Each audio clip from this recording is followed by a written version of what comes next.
você que acompanha o 3/4 Cego, eu sou Danilo Sanches Ferrari, tudo bem? E eu não concordo da maneira como é feita a socialização nas escolas atualmente. Primeiro, acho que para entender isso que eu vou dizer, eu tenho que dar uma pincelada na minha história. Então, eu nasci com glaucoma congênito em 1986, hoje tenho 30 anos. Com cerca de um ano eu perdi a visão do olho esquerdo, então eu só enxergo do olho direito e enxergo mal. Por isso o canal se chama 3/4 Cego, mas depois eu falo melhor disso. Comecei estudando em EMEIs tradicionais. Antes de ir para a primeira série, julgaram que eu devia fazer um ano de sala de reforço, de sala especial para pessoa com deficiência. Fiz, depois fui para a primeira série. Na segunda série eu tive problemas com uma professora que porque queria fazer meus pais entenderem, acreditarem que eu estava fingindo ser deficiente visual, e não era algo real. Eu fui transferido de escola. Nessa outra escola eu não tinha a sala especial também para ficar o tempo todo nela. Eu tinha só para algumas coisas, era mais para um apoio. Ela dava aula para outras crianças. Então, basicamente, da primeira série até o primeiro colegial e faculdade, eu estudei em salas tradicionais. Durante o período da escola, eu encontrei várias pessoas que me ajudaram, transcrevendo atividades da lousa e tudo mais. A questão é que, no geral, eu julgo que eu mais saí perdendo do que ganhando. Acontece que na sétima série, minha visão começou a dar uma piorada e eu não tinha recursos de material na escola para acompanhar essa piorada. Então, da sétima série, oitava e principalmente o colegial, eu tive problema com material didático, eu tive problema com o ensino. Principalmente no colegial eu apanhei demais. O colegial foi horrível. Hoje escolas não podem ter as salas de reforço nelas mesmas, né? Hoje não existe mais sala de reforço, sala especial para pessoa com deficiência, pela socialização, pela, digamos, obrigatoriedade de colocar pessoas com deficiência e sem deficiência para estudarem juntas. Por que eu digo que isso é ruim? Porque muitas cidades, o que elas fazem? Elas criam um centro de referência, um centro de educação para pessoa com deficiência, e o aluno tem que ir depois da aula para estudar, para fazer prova, coisas que ele não conseguiu fazer na sala de aula tradicional, ele tem que fazer ali.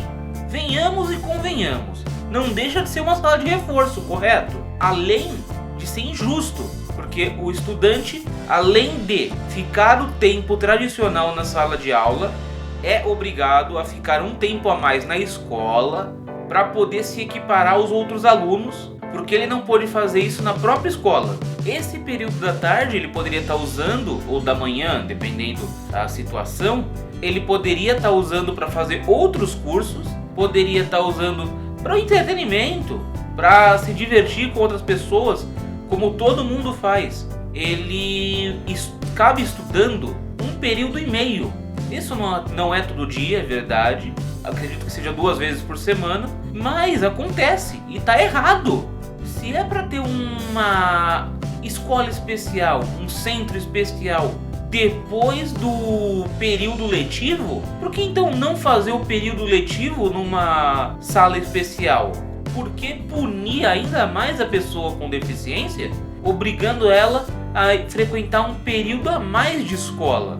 Não chega a ser um período completo de 5 horas, às vezes é 2, 3 horas, mas já é um tempo que ele está indo, que ele está usando para fazer o que ele podia ter feito na escola, e não se pode fazer na escola por causa de falta de recurso.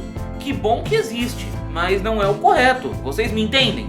Porque geralmente o professor, professora da escola tradicional não sabe braille, não sabe libras, e os outros colegas também, então a interação fica prejudicada.